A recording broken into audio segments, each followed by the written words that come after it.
The woman begged the kidnappers to let her go, claiming she was pregnant, but this only excited the kidnappers even more.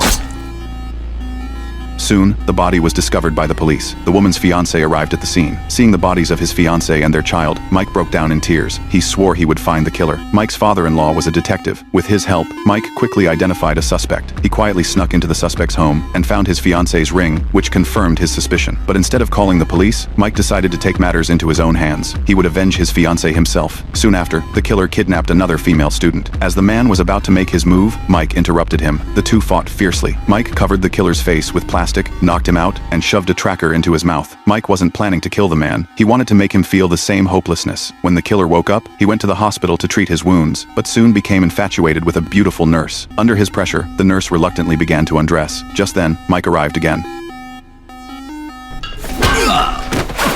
He beat the killer up once more. The nurse tried to slip away, but Mike called out to her. Right in front of her, Mike severed the killer's Achilles tendon.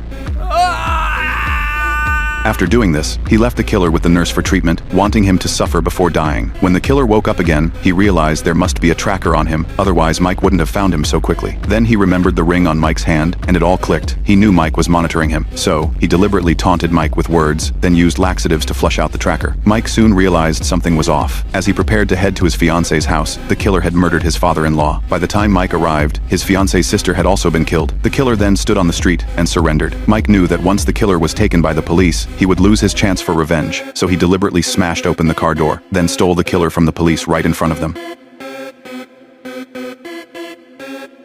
In an abandoned warehouse, Mike drove a screwdriver into the killer's mouth, but the killer refused to admit defeat. Mike realized that once the killer harmed his fiancée's family, he had already lost. So, he dangled a cleaver above the killer's head, knowing that if the door opened, the blade would fall. Just then, the killer's family arrived.